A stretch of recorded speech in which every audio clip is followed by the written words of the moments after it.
Viszaļākā prece un viszaļākā lapiņa nav tā, kas ir pielikta kādam iepakojumam klāt, bet viszaļākā lapiņa ir nenopirktais produkts. Ķīmisko vielu ziņā Eiropa ir labākā vieta pasaulē, kur dzīvot. Rodas atkritumu kaudzes, un mēs jau nedomājam, kas ir pirms tam un kas ir pēc tam. Dāmas un kungi, labdien! Šodien mēs esam atkal kārtējā prātspēļu podkāstā, un mans viesis šodien ir Ilze Neimane. Cilvēks, kas zina par ekoloģiju, ekodizainu, vidi, ilgspējību vairāk nekā tās lietas pašas par sevi zina. Ilze, tā ir? Jā, labdien, paldies, ka uzaicināji. Es sevi pozicionēju pēdējos gadus kā tāds ekomarķējumu un zaļumaldināšanas eksperts. Jo, protams, vidas tēmas viņas kļūst aizvien aktuālākas, un man ir prieks redzēt, ka pateicoties vairāk nevalstisko organizāciju darbībai, arī cilvēki vairāk domā par šiem jautājumiem, ir īpaši jaunieši. Bet kā tad atšķirt, kas tad īsti ir zaļš un kas ir varbūt āķis? Jā, par zaļš un āķis, jā, tas ir mūsu savstarpējā projekta nosaukums, un viņš ir ļoti interesants, jo jauniešiem mēs liekam aizdomāties caur spēli par daudzām lietām, kas ir aktuāls, un kā tu pati novēroji, jaunieši ir diezgan zinoši šajā lietā. Kā tu redzi, teiksim, kā cilvēkus, kuri nav jaunieši, kā viņiem mainīt to domāšanu? Jā, negribētos jau teikt, ka vilciens aizgājis. Un, protams, ka to domāšanu mainīt var. Tas nevienmēr ir viegli, bet tas ir sasniedzams. Un to mums arī pierāda kolēģu pieredze, nevalstisko organizāciju kolēģu pieredze Zviedrijā. Un tā vien dažreiz liekas, kā tā, tur cilvēki daudz vairāk domā un rūpējas un veic vidē draudzīgākas izvēles. Kādēļ tā? Protams, tas ir gadu desmitu ilgs vidas nevalstisko organizāciju darbs, un tās ir pārmaiņas, kur iespējams sasniegt. Lai gan, protams, kā es smējos dažreiz ar vidas draugu vārgām rokām, ja, kad mūsu tie budžeti nav salīdzināmi ar tā mārketinga budžetiem, kas nepārtraukti mums aicina pirkt, patērēt, izmantot aizvien jaunas preces, solot dažādus iedomātus labumus. Ja, bet uzdot to jautājumu sev, vai tiešām to vajag. Jo viszaļākā prece un viszaļākā lapiņa nav tā, kas ir pielikta kādam iepakojumam klāt, bet viszaļākā lapiņa ir nenopirktais produkts. Šeit mans sarunbiedrs bija arī Edgars Čerkauskas, ekonomists, un mēs ar viņu arī pieskārāmies šai tēmai, kā aprits ekonomika un tādas lietas, ja, ka, teiksim, tā otrreizējā izmantošana, atkritumu samazināšana, ja, ilgspējīgums. Kā tu redzi, cilvēki lēnām sāk virzīties, vai tas ir tikai tāda runāšana pagaidām? Vai tu redzi jau teiksim, tādus jau reālus pierādījumus tam, ka cilvēki iet uz to? Jā, tā kā dabā, ja, tur, kur nav nekā, tad no sākuma atnāk tās pionieru sugas. Ja, un tad man kā projekta cilvēkam arī tie ir tādi pilotu projekti, izmēģinājumi projekti. Viens fantastisks projekts ir Sadarbnīca Rīgā, kur arī viena projekta ietvaros tika izveidota telpa, kur vari atnākt un salabot vai arī izgatavot pats savus mēbeles. Un es arī pagājuši pavasari salaboju kopā ar abiem puikām, salabojām dārza mēbeles, tā vietā, lai viņas izmestu, mēs viņus salabojām. Tāpēc, ka labas dārza mēbeles, ja kāds ir meklējis, tad vai ir grūti atrast, vai ļoti dārgi. Un tāda pievienotā vērtība tam ir ne tikai tas, ka mēs neizmetām tos divus krēslus, bet arī tas, ka bērni, un tā skaitā, protams, arī es, ierauga, kā tad ir tā izgatavošana, ko nozīmē izgatavot, jo mēs attālinamies no to lietu izgatavošanas. Protams, mēs sen jau vairs nešujam, ja, daudz cilvēku pat arī mājās negatavo, ja, mēs tā kā attālinamies, un tad pazūd tā saikne ar lietām. Viss ir tik ātri, nevis ātri, bet viss ir tik vienkārši, viegli pieejams, viss ir lēti, ātri nopērts, izmet, ja, un rodas atkritumu kaudzes, un mēs jau nedomājam, kas ir pirms tam un kas ir pēc tam. Un es jau tā kā atbildēju, tev nedaudz ieskicēju to produktu dzīves ciklu domāšanu, tad apdomāt, no kurienes, ja, piemēram, šī krūzīte, no kurienes viņa ir nākusi un kur viņa pēc tam aizies. Jā, Pēc būtības krūzīte ir diezgan ilgas dzīves. periods sanāk. Jā, atšķirībā no vienreiz lietojamās plasmasas, krūzīti mēs varēsim izmazgāt, bet tas ir arī, vai es atnāku pie tevis ciemos, vai tu man ielāji kafiju krūzītē, vai tu man ielāji vienreiz lietojamā tajā plasmasā, un radot atkritumu, kuru nav iespējams pārstrādāt, un virkne visādas nelaimes arī. Jā, un arī, teiksim, par tām mēbelēm, ko tu minēji, arī mēs, bērni aug, un ir kaut kādas mēbeles, kuras mēs varbūt pārdot negribētu. Viņi nav tik labā stāvoklī, lai pārdot. Mēs arī cenšamies parasti ielikt sludinājumu, atdod kaut ko. Un ļoti bieži ir cilvēki, kas redz tajā lietā sev kaut ko noderīgu. Viņš saprot, es arī neslēpju, ja tur kaut ko vajag pielabot vai vēl kaut ko. Un cilvēki paņem, viņi salabo un turpina lietot šīs lietas. Dāmas un kungi, esiet sveicināti Prāta spēļu podkāstā. Kā jūs varat pateikt, mēs atkal esam pie manas laboratorijā, kur saucās Laboratorija ar Hariju. Esiet sveicināti vēlreiz, un tātad šodien ciemos pie manis būs Ilze, kura zina visu par ekolietām, kā labāk dzīvot, kā efektīvāk un racionālāk izmantot produktus mūsdienās, bet šoreiz mēs es zinu, ka viņai jau pilnīgi trīc, vienkārši rokas ieraugot to, ka te ir kaut kāda plasmasas trauka un kaut kas tamlīdzīgs, bet mieru, tikai mieru, tas viss ir cēla mērķa vārdā. Pirmais uzdevums būs, tur ir nenosakāmi šķidrumi, vismaz pēc izskata pagaidām tev, vai ne? Tev ir jāpagaršo katrs un jāpasaka, kas tas ir. Jā, droši varam sākt, jā. Tur ir salmiņi iebāz iekšā, tā viss ir moderni. Vai pēc iespējas vairāk ir atkritumu, jā? Salmiņš jau ir tāds, labi, ka nav plasmasas, jā. Mēs meklējām. Māte tā priekš tevis braudā. speciāli. Es to novērtēju. Aiziet. Skatāmies to, kad pievēršam uzmanību, ka neprasīja, vai alkohols ir vai nav. Viss vienalga, dzeram, ko dod, aiziet. Kas nekustās. Alkohola tur nav. Labi. Noteikti nav. Labi nav. Tas ir noteikti kaut kas gāzēts. Jau diena otrā pusē, bet vēl gāzīt palikusi, jā. Gāzīt vēl palikusi. Kaut kāds būs fantai līdzīgs. Nē. Nebūs fantai Nē, līdzīgs. daudz tāds latviskāks kaut kas. Cidoniju zelteris. Netik latvisks. Tas straumes dzēriens tagad, un ar to zaļo lapiņu vēl eko marķēts. Perfekts variants būtu, ja mēs būtu atraduši tādu, mēs būtu nopirkuši noteikti. Tas ir kaut kas tāds svinīgāks drusciņš. Svinīgi mežezars. Jā! Viens ir. Priekā. Labi. Tā, Aiziet katram nākamo. sava. Katram savs salmiņš. Mēs esam Prāta spēļu podkāsts, mēs varam atļauties. Mēs varam atļauties, jā. Jūs pēc tam pārstrādāsiet uz salmiņas, vai ne? Mēs jau trešo reizi laižam uz rīņu šitos, tā kā viss kārtībā. Jā, nu ko? Tos pašus, jā. Priekā. Šis ir kaut kas jaudīgāks. Šī noteikti ir kola. Pieņemsim, ka tev ir taisnība, bet tu zini, ka ir variācijas taču. Biokola? Nezinu, kas tas tāds ir. Es domāju, ka neeksistē tāda. Ir. Bet tur ir nianses. Nianses? Jā, pagaršo. Kola ar kaut kādu garšību dažiem. Zero. Nē. Emissions. Nē. Provē un saki.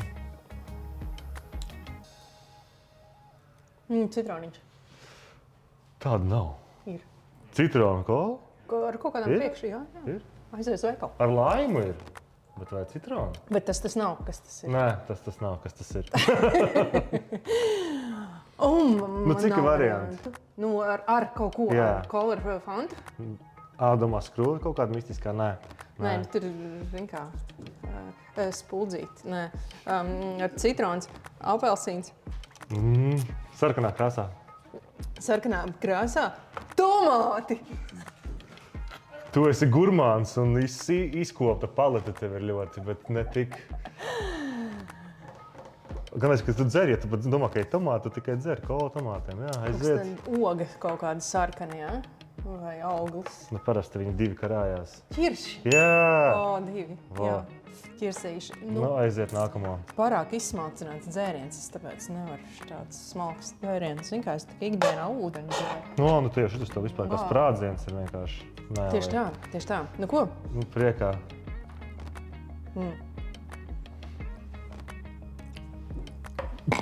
Negaršo.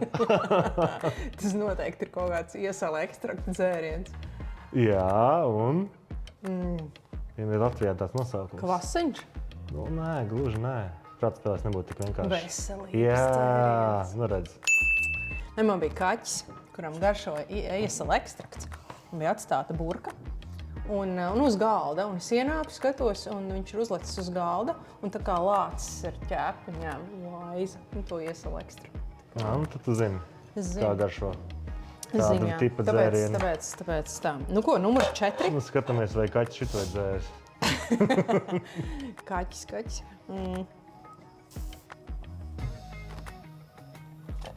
Kaut kas no citrons tur ir noteikti. Jā, ja ne citrons, tad citrons kāba viennozīmīgi. Jā, droši vien, Nav. ka citrons blakus nav stāvēs tam visam, droši vien.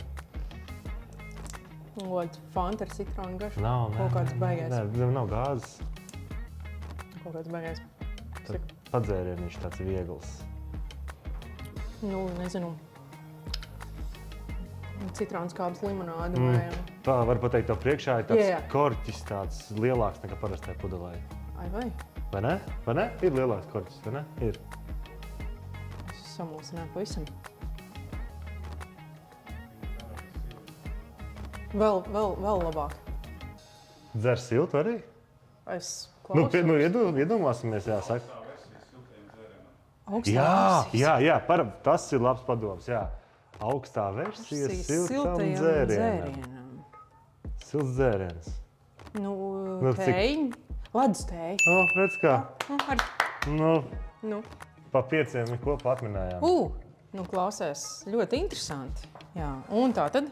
5. mēs testējam. Un visbeidzot, aplausiem skanot, mēs dzeram numur 5.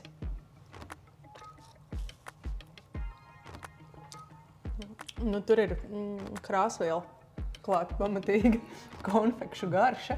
Šis nav tas monkey, kaut kāda pērtiķa tur uz iepaklāt. Nē, ļoti jābūt bērnības garšai. Jā, tur ir, es tieši nodomāju, tas ir kaut kas no tām limonādēm, tad ir karamelīga tāda garšiņa, bet... Man liekas, ka viņi tā arī saucās, nu mēs ieskaitīsim. Jā? Nu, limonāde. Nu, burvīgi. Paldies! Aplausiem skanot. Jā, man arī tad līdzīga pozitīva pieredze, un ir mūsdienās arī vairāki portāli, kas gan sevi nepozicionē kā zaļās domāšanas portāli, bet viņi tādi pēc būtības ir, kur tu vari pirkt un pārdot vai arī atdot to, kas tev nav vajadzīgs. Piemēram, par būvmateriāliem varbūt arī daudz nezinu, ka ir viena vieta arī tuvu Rīgai, kur var, ja tev pēc remonta ir palicis pāri, nu, tur kaut kāds...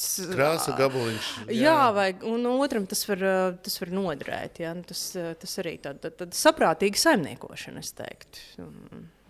Pat ne tikai domājot par vīdi, bet arī tā, domājot par savu tādu maciņu, atstāto pēdu. Ja? Kaut ko var aizņemties.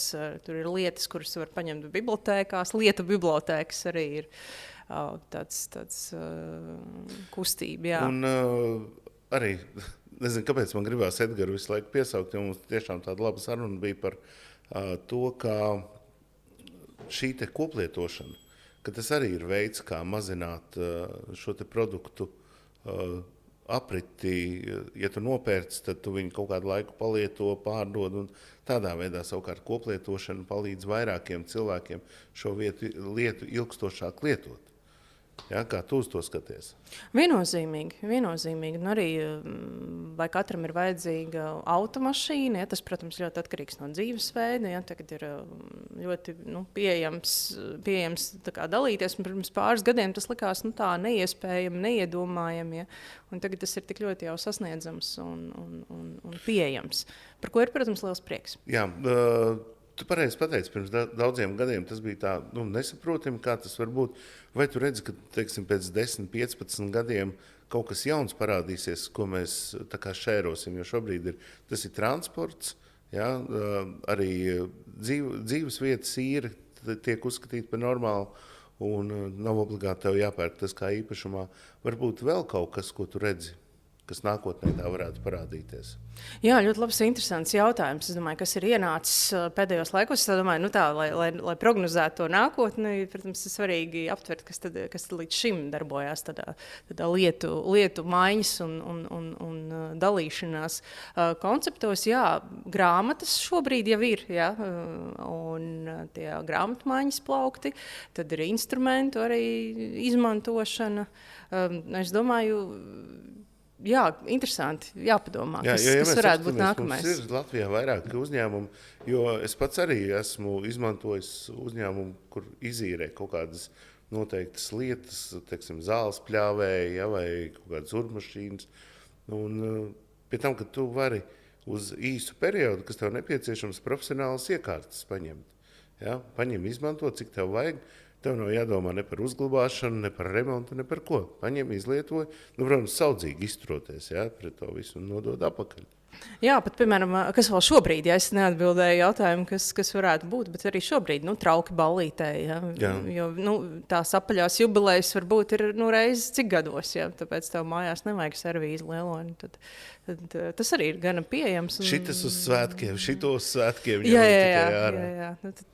Jā, tas vēl tāds, es domāju, jebkas, jā, daudzas lietas varētu būt. Ils, bet kā tu redzi par šiem ekomarķējumiem? Vai uzņēmēji godprātīgi rīkojas ar tiem? Jo, teiksim, nezinošam cilvēkam tu aizēji uz veikalu nopērc kaut kādu produktu, ja, un tu redzi, tur ir šie te marķējumi, kur rakstīts bio, eko, ja, taču ir kaut kāds, kas ir legit, ja, un ir tādi, ko... es izdomāju, ka man tas būs 100% tur eko, bio un tā tālāk. Jā, par eko-marķējumiem runājam, vai mēs varam atkāpties vienu mazu vēl solīti atpakaļ tā eko-marķējuma stāstā. Un, kas ir tāds interesants apgalvojums, ne interesants, bet faktiski, ko es vēlos teikt, ka tādi pavisam zaļi produkti jau nemaz nav. Neeksistē. Jo jebkas kas ir nonācis līdz veikalu plauktam, līdz mūsu lietošanai, viņš ir izgājis to materiāli tika iegūti, produkts tika saražots, lietots. Jā, un kā tad jebkas, kas ir kaut vai, šampuns plasmasas pudelē, kā tad viņš var būt videi draudzīgs? Viņš noteikti nav videi draudzīgs, viņš nevar tāds nemaz būt, bet kas ir, tas ir produkti ar krietni mazāku ietekmi uz vidi. Tāpēc man dažreiz patīk teikt, ka nevis vidē draudzīgs, bet vidē saudzīgs produkts. Un tad kā tad mēs varam pateikt, vai, piemēram, šampūns numur 1 ir vidē saudzīgāks par šampūnu numuru 2.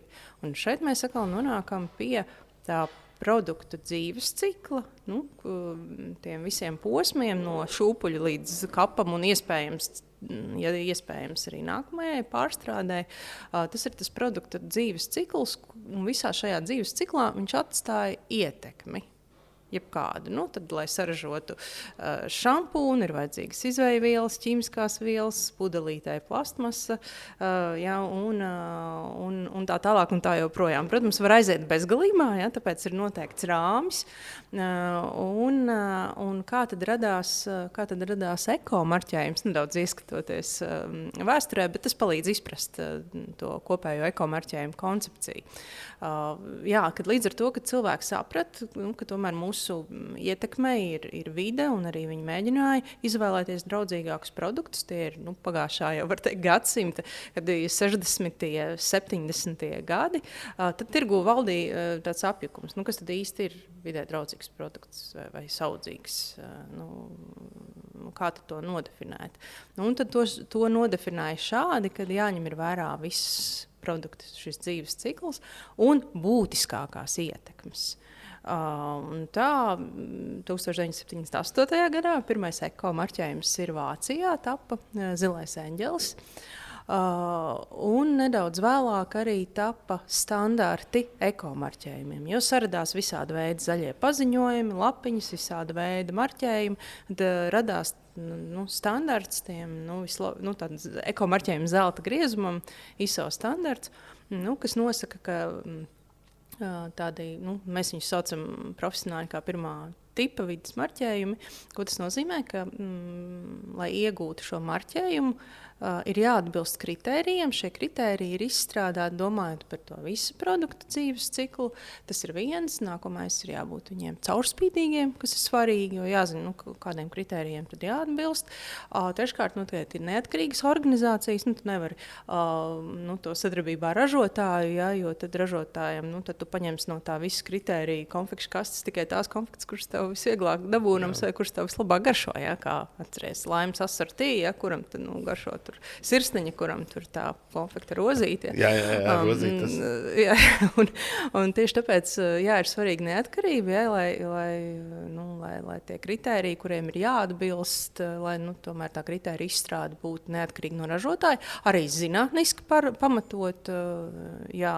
Un, protams, kad tie kopumā tie kritēriji, viņiem ir savā ziņā tāds kompromiss, ko ir iespējams šajā brīdī saražot, ja?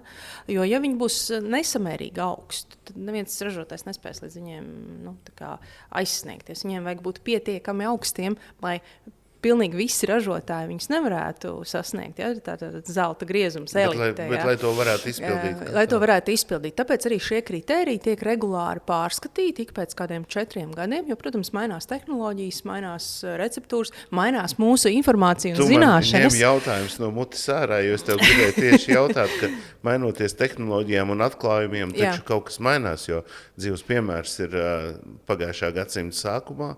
Viens no labākajiem veidiem, kā sportistiem, kuri, es tieši minēšu Tour de France, ja?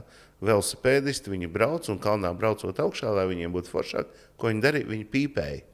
Ja? Pīpēšana tika uzskatīta, ka tas ir veids, kā viņiem iedarbināt plaušus un kā viņi veselīgāk var darboties tālāk. Ja? Protams, laikam ejot, tu saproti, ka tas ir bullshit, vai ne? Jā. Un es pieļauju iespēju, ka šeit arī tieši, varbūt ne tik radikāli, ja? Bet, teiksim, jauni atklājumi, jauni kaut kādi tehnoloģiskie procesi veidojas, ja, un tu saproti to, ka šitas ir labi, bet mēs varam vēl labāk, un mēs šito te metam ārā. Ja? Tas taču tā notiek. Jā, tieši tā. Tāpēc viņi ik pēc 4 gadiem tiek pārskatīti. Tas kritērija kopums, protams, ko tas nozīmē ražotājiem. Atkal jādomā par savu formulu. Ja? Piemēram, trauku mazgāšanas līdzeklim tiek aizliegta viela, kas agrāk bija atļauta tajā marķējumā. Jebkādos daudzumos. Un tagad sapratnē īsti nebūs labi, ja? Bet ir jāpārstrādā visa receptūra. Vēl kas ir marķējumiem tieši tiem uzticamiem marķējumiem visbiežāk arī ir, nevis visbiežāk, bet ir kritēriji par efektivitāti. Tātad trauku mazgājumam līdzeklim ir jāmazgā, vēļi arī jābūt mazgājumam, un, piemēram, ja tie ir kritēriji mēbelēm, apģērbam, tad arī ir kritēriji, cik viņš drīkst vai nedrīkst savelties pēc mazgāšanas, ja, un mēbeļu izturība. Kāpēc tas ir svarīgi vides kontekstā? Ja, jo, ja mēs sapildam pudelītēs ūdeni, viņš, protams, ir vidē draudzīgs, bet tad, kā es saku, vējā darbs un materiāli. Ja, ja viņš neveic savu funkciju, tad arī nav jēga. Ja, tā kā tas kvalitātes kritērijs ir ļoti svarīgs, kas ir šajos vislabākajos ekomarķējumos. Tad mēs varam arī būt droši, un tad arī tiek atspēkots mīts par bioeko, netīra, nemazgā.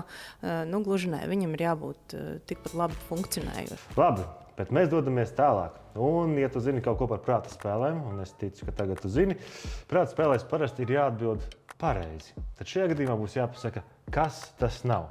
Aizies laiks 30 sekundes. 30 sekundžu laikā iesbildīts, viena pēc otras, un to jāsaka, kas tas nav, kas tas nav, kas tas nav. Ja tu pateiksi, kas tas ir, tad viss. Varu padzerties? Tu vari rokā turēt drošībai, tev vajag pieturēties pie kaut kā, bet aiziet, tā. Sāksim. Tad nevajag neko spiest. Jā. Kas tas nav? Kas tas nav? Kas tas nav? Ābols. Jā. Māja. Labi. Lidmašīna. Yes. Jā, lidmašīna viennozīmīgi tā ir. Tu tiki līdz 3. Jā. Es tev varu nomierināt, tas nav pat trakākais rezultāts. Ir bijis pie 1. jau, kas tas nav un pasaka, kas tas ir. Tā kā viss kārtībā. Vai ne? Tu esi pa vidam topā. Pa vidam. Vai ne? Viena tāda lieta. Mēs ļoti labi zinām, ka Eiropas Savienība tā ir vide, kurā šie ekostandarti tiek ļoti attīstīti un viss tiek darīts. Bet, ja mēs paņemsim kaut kādas, trešās valstis, kurās šie kritēriji netiek ievēroti, ja? Respektīvi, tur darbojas pēc principa, tas strādā un vai tas ir vidē draudzīgs vai nedraudzīgs, par to neviens nedomā. Vai ir taisīts pētījums, kā atsevišķus cilvēku grupas, lietojot šos kaitīgos un lietojot nekaitīgos, kā viņu dzīves kvalitāte uzlabojās vai pasliktinās? Latvijā nu pat ir prezentēts pētījums, ko ir Rīgas Stradiņu universitāte, biomonitoringu. Tā ir pirmā šāds biomonitoringa rezultāti ir pieejami. Biomonitoringas.lv iesaku apskatīties, iepazīties. Tur arī interesantas faktu lapas par 10 nozīmīgākajām vielām, kas arī tika pētītas. Bet šādi pētījumi, šis Latvijā ir pirmais šāda veida pētījums. Šādi pētījumi ir ļoti dārgi. Arī Latvijā pirmais, lai gan atsevišķas vidas nevalstiskās organizācijas ir veikušas tādus gadījumu pētījumus, bet, protams, ka viņi var kalpot kā tādi indikātori, lai nojaustu problēmu, ja? Bet noteikti šāda veida un apjoma pētījums tas ir pirmais Latvijā par iedzīvotājiem. Protams, ir arī Latvijas iedzīvotājos ir atrastas šīs vielas, kas gan vidē ir ļoti līdzīgi tie rādītāji kā citur Eiropā, bet kas ir labi, kad arī mēs kā vidas nevalstiskās organizācijas beidzot ir pieejami tādi uzticami dati tieši no pētnieku puses, ko mēs atkal tālāk varam izmantot, informējot un izglītojot cilvēkus par labākām izvēlēm. Ja, man bija lieliski iespēja iepazīties ar šī pētījuma tiem sākotnējiem rezultātiem, arī rekomendācijām, ko tad mums darīt. Un tad tās rekomendācijas, tā kā var teikt, tā ļoti vienkāršojot, var divās grupās. Pirmais bloks ir domāt par savu pārtiku. Tā tad ir ieteikums vairāk izvēlēties vietējo pārtiku, jo importētā pārtika, tīpaši no ārpus Eiropas Savienības valstīm, satur daudz vairāk pesticīdus. Tad ir, protams, ieteikums to šašliku vai burgerīti nepārcept uz oglēm, vai jebkur citur. Tas ir svarīgi. Karcerogēnās vielas. Un viss, kas nav vajadzīgs. Un trešais ieteikums arī, tas ir no RSU pētniekiem, tomēr padomāt par tiem traukiem, kuros mēs ēdienu uzglabājam un pārnēsājam, tātad ūdens, tad izvairīties tomēr no šīm plastmasas pudelēm. Ir tagad burvīgas alternatīvas, metāla, stikla pudeles. Padomājiet par saviem bērniem, nevajadzētu tās plastmasas pudeles. Tas ir viens, un arī trauks. Labāk ir tomēr veco labo keramiku, stiklu uzglabāšanai, jo tur var būt arī visādi bisfenoli. Tās vielu grupas ir dažādas. Es varbūt arī visas tās 10 neminēšu, jo katrai viņai ir sava ietekme, arī rekomendācijas, kā izvairīties. Tas ir tas viens bloks, runājot par pārtiku. Otrs bloks ir pārējais, piemēram, sadzīves tīrīšanas līdzekļi. Tur ir ieteikums izvēlēties produktus ar vienkāršāku sastāvu. Tad es kā vidas nevalstiskās organizācijas pārstāvs varu teikt, kā tu cilvēku mīļais pēc garas darbdienas noskrējies kā traka lapsi pie veikala plaukta, kā tu varēsi izvēlēties vienkāršāku sastāvu. Un tad mēs nonākam pie ekomarķējumiem. Bet nevis jebkuras zaļas norādes bio-eko, bet tieši tiem, par ko es iepriekš stāstīju, tiem uzticamajiem 3 ekomarķējumiem, kas ir Latvijā visbiežāk sastopamie, ir tas pieminētais Vācijas zilais eņģelis, bet vēl populārāks ir EU Ecolabel, Eiropas Savienības ekomarķējums, un precēm no Skandināvijas ir zaļais gulbis, tāds stilizēts gulbju forma. Nu, tad šie 3 marķējumi var kalpot kā tādas labas bākas. Ja tu esi steidzīgs un tā produkta sastāv detalizēta analīze, tev tāpat neko nedos veikalā pie plauka. Tad ir pavisam tādi vienkārši ieteikumi, bet pamatoti regulāra telpu veidināšana, putekļu uzkopšana, jo putekļos arī uzkrājas ķīmiskās vielas, putekļu sūcējs ar labu filtru. Tā ir tāda laba investīcija. Jā, tie ir tādi nozīmīgākie pētījumi no šī nesenā atklājuma. Bet runājot, varēs pieskaroties un atbildot tavam jautājumam par tām precēm, kas ir nopērkamas šeit, mums Latvijā, Eiropas Savienībā, un tām importētajām, it īpaši tām vēl, kas mūsu ikdienā nonāk pateicoties lētajām tiešsaistes platformām. Protams, ka daudz labāk ir izvēlēties šeit Eiropā ražotas un pieejams preces un izstrādājums. Ir lielāka garantija, ka tu zinās, kas tur iekšā ir. Jā, tas ir viens. Un, protams, ka ķīmisko vielu ziņā Eiropa ir labākā vieta pasaulē, kur dzīvot. Jo, daudz to sauc varbūt birokrātija, bet mums ir daudz vairāk aizliegtas vielas nekā citur, pārējos kontinentos, arī tā skaitā kosmētikā un visur citur. Un tad līdz ar to, pasūtot no tiešsaistes platformām, tu vari iegūt savā īpašumā preces produktus, kur ir daudz nevēlamu vielu. Un patērētāja tiesība aizsardzības centrs ir veicis arī pētījumu pārbaudot bižutēriju. Un bižutērijā tika atrasta tāda viela diezgan lielā tādā procentuālā daudzumā, kā kadmijs. Jā, un kadmijs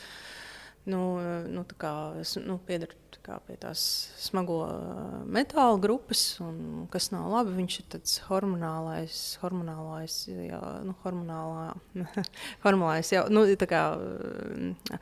man visu laiku angliskais nosaukums jaucās, tas endocrine disruptor, tā kā endokrīnais disruptors, tā ļoti vienkāršot tūkojot, bet kas tad tas ir? Kas ir tas hormonālais jaucēju vielas, tā viņas arī saka.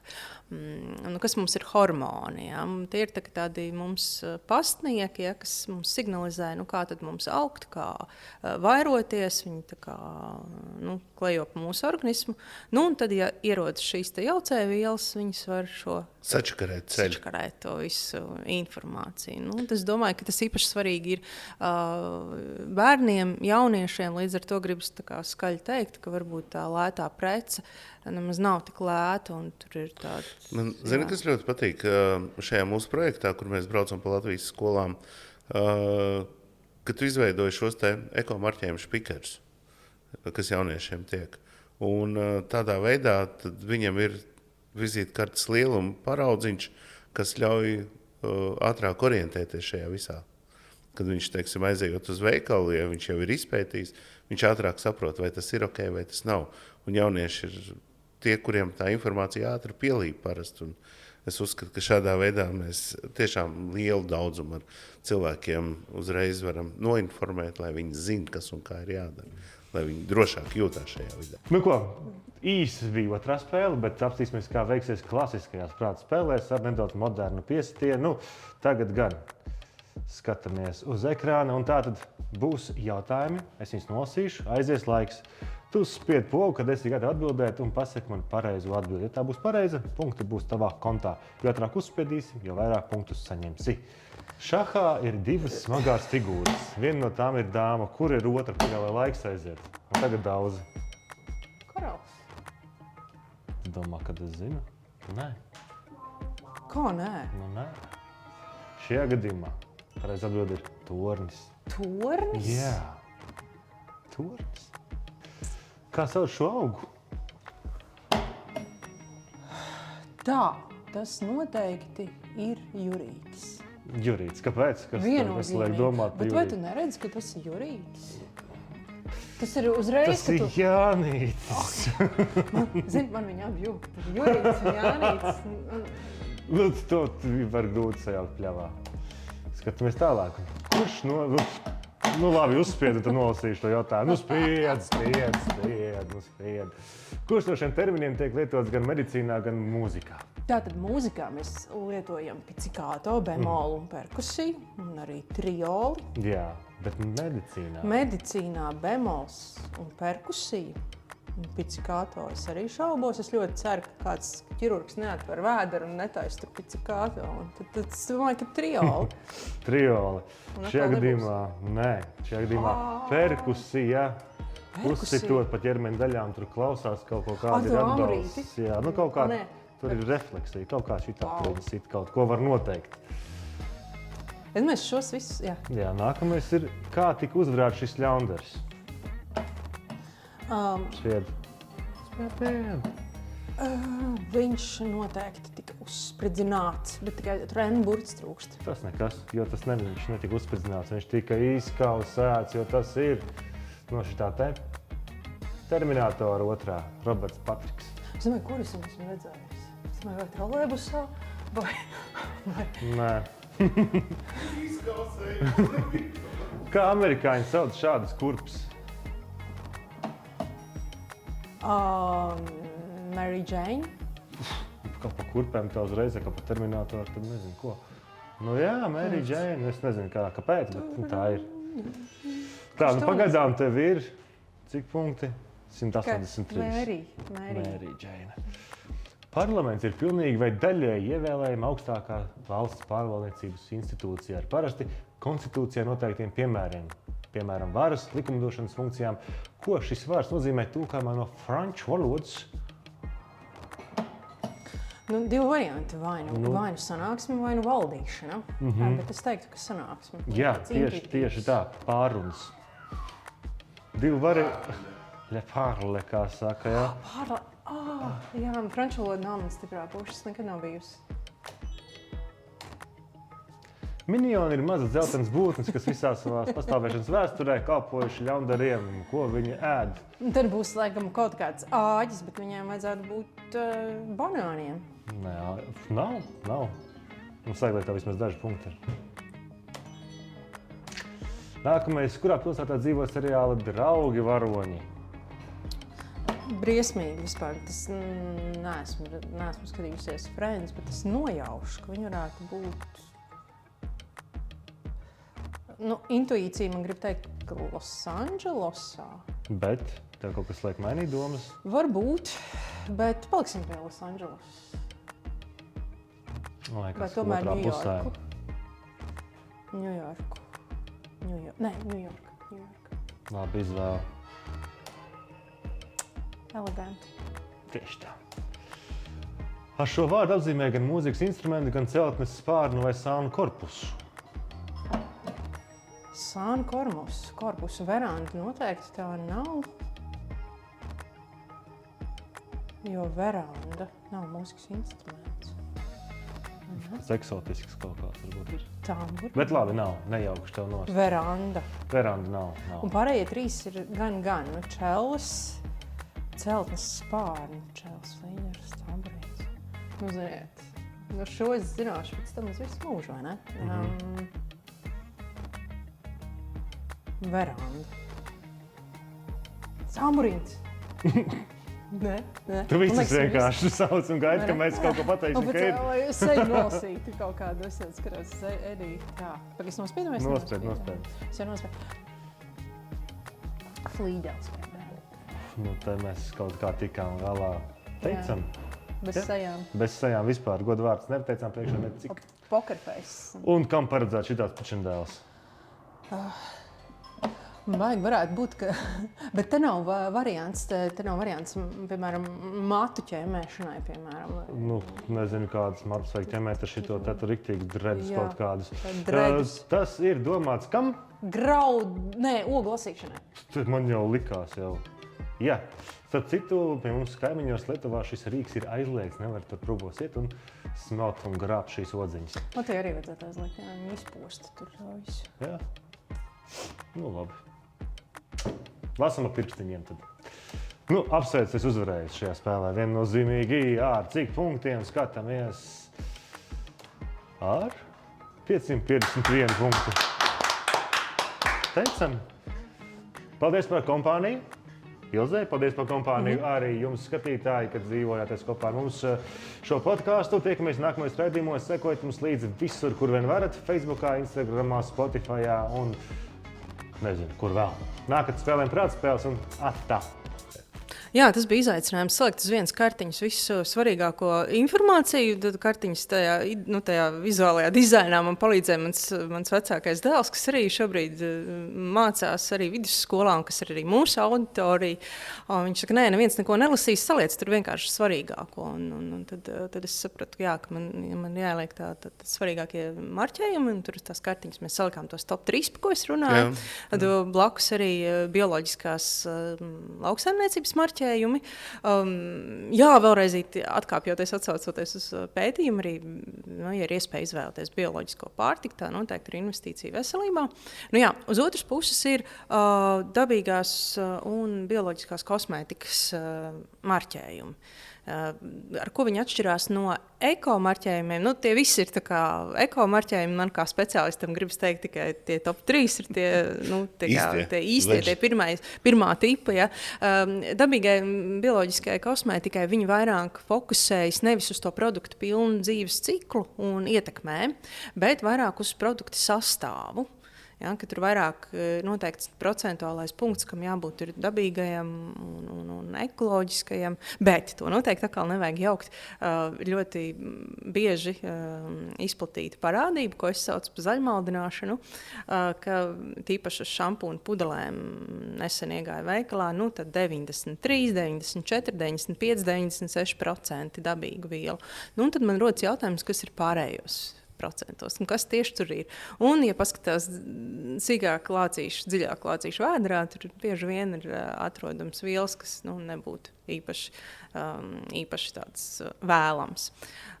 Tāpēc, jā, tie marķējumi ir tāds foršs ceļvedis, bet, ko tad darīt? Nav jau viss mums preces pieejams. Ja? Kaut gan šeit man arī ir liels prieks, kad pēdējo gadu laikā šīs preces kļūst aizvien pieejamākas un arī cenu ziņā nebūtu ne dārgākas. Viņas pat ir konkurētspējīgākas un dažreiz pat lētākas. Bet ko tad darīt, ja nav? Protams, sastāvus noteikti neiesaku nevienam tur iedziļināties. Tos mazos burtiņus es jau sen nevaru salasīt. Un bez ķīmiķa izglītības diez vai kādam tas, ko dos. Un arī ar visu ķīmiķa izglītību tur jāskatās pie datorā sistēmās šo vielu ietekmes un koncentrācijas. Un tas nav reāli. Man bija ļoti interesanti, ka man atmiņā ir tas, ka šis ir ar bišu māšu peru pieniņu. Jā, un? Es domāju, bites tiek slauktas, lai kaut ko iegūtu, ja? Respektīvi, tas izklausās ļoti tā dabīgi, bet kas tas īstenībā ir? Man joprojām nav nekāda. Es teorijā esmu izlasījis, saprast, kas tas tāds ir pēc būtības, es tā arī nesapratu, kāpēc viņš ir vajadzīgs un ar ko viņš ir tik labs. Rekā, tu pieskāries otrajam zaļmaldināšanas trikam, ja? Tad pirmais ir tiem procentiem, otrais triks numur 2, kad satur 100% organisku kaut kāda tur argāna, piemēram, eļļu. Man tas neko nedod, ja tajā pašā laikā tur ir pievienotas vielas, kas ir iespējams bojā man hormonālo sistēmu. Ja? Tā kā tas, ka tur ir kaut kāds procentu punkts, ja, vēl organiski certificēts eļļas, ja, tas man neko tiešām nedod. Jā. Tajā skatās ir viss kopumā, lai tur tajā produktā nav vēl kādi citi nāves grēki, no kuriem varbūt labāk izvairīties. Tev ir kaut kādi piemēri no kā, teiksim, kur tu teiksi, tas ir sarkans karoks, kā to vispār var veikalā likt iekšā? Tu esi saskārusies ar kaut ko tādu? Jā, viens mans mīļākais zaļmaldināšanas triks, mīļākais, tāpēc, ka es pat uz viņu uzķēros, arī bija tāda šampūna pudelīte, tad naturāls, tādu plasmas pudeli, tādu koka imitāciju, skorķīti. Un tur arī tur ar certificētu eļļu, vakars skrējiens, protams, man liekas, varbūt es ar tā nodomāju, gan jau varbūt, ja tur ir certificēta eļļa, varbūt nekas traks jau tur nebūs. Ar visām manām zināšanām, ja, paķeru, iemetu somā, un, protams, laiks, kad papētīt sīkāk ir transportā, kas tur ir, protams, tur ir viss, kas vajag. Jā, tur ir viena viela, kas tā kā nebūtu īpaši Tu viņu var arī izrunāt? DM hindation, bet es labāk nelienu profesionāli ķīmiķu lauciņos. Ja, es vairāk kā vidas cilvēks arī izmantoju tādu uzticamu un apkopotu informāciju, kas tad ir tie lielākie nāves grēki, no kuriem būtu vēlams izvairīties. Ir vēl tādas lietotnes, kā iemest āci Inci Beauty, kur var noskanēt svītru kodu, un tad viņš arī parāda informāciju par vielām. Ja nav, un tad ir, ja ir vācu valoda, nav sveša, bet tur var izmantot arī mūsdienās ar tādu veselo saprātu. Ir tāds lietotne Toxfox. Tur gan nav informācija par visiem produktiem, bet tādiem ļoti lieliem, populāriem es esmu kādreiz, ja man nav gluži pieejams tas šampūns ar kādu no tām dabīgām vai bioloģiskām kosmētikas certifikācijām, ja, jo nevienmēr laiks, nevienmēr ir iespēja, ja, tad viņš man palīdzēs izvēlēties dažreiz starp A un B.